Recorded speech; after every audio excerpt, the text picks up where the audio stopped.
I'm Cape Joel, and this is Comic Smack, your weekly, daily, all the time, anytime comic book show where I give you your fix of everything you need to know from the world of comic books and superheroes. And on today's show, we're taking a look at Spider-Man issue number 5. The criminal underworld has come a-calling for Miles Morales. Will he accept the charges? Well, let's hop in together and find out, shall we?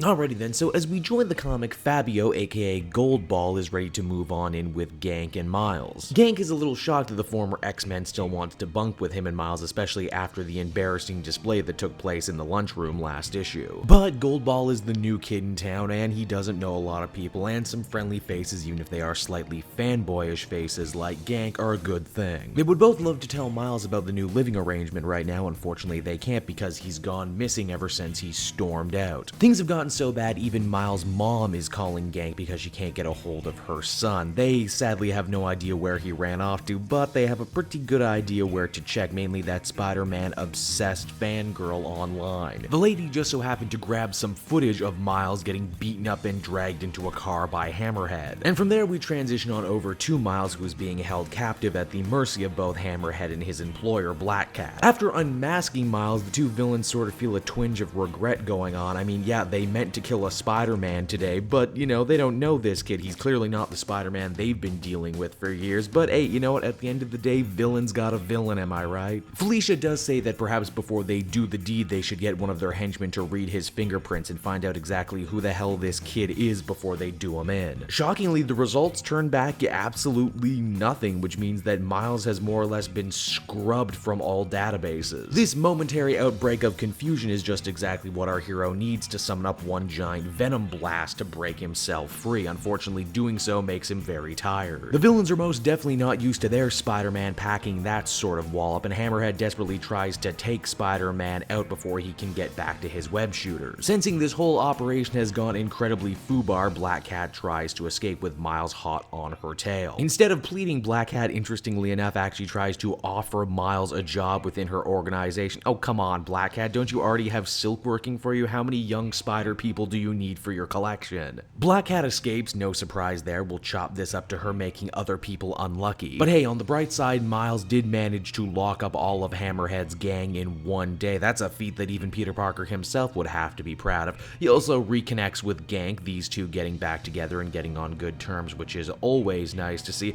Unfortunately, that whole not calling his mother thing and making her worry, yeah, because of that, his grandmother has hired a private investigator to look after him and make sure he's not on the drugs. And what's her name? Well, Jessica Jones, of course. Yep, the Bendis bunch is back together as the comic ends. Spider-Man number 2 was a solid little conclusion to this, I guess, done in 2 storyline. Goldball is going to be living with Miles and Gank, and you know that's going to have some crazy ramifications. I wouldn't be surprised if Goldball puts on his hero shoes by the time it's all over. Bendis is also going to be getting a chance to write Jessica Jones again, something he hasn't done for a long time, something I'm definitely excited to see, and you know it's going to be fun to see her hard-edged personality rub up against the more optimistic Miles. Then of course there's everything going on with S.H.I.E.L.D., Miles' dad, and him not being in any database.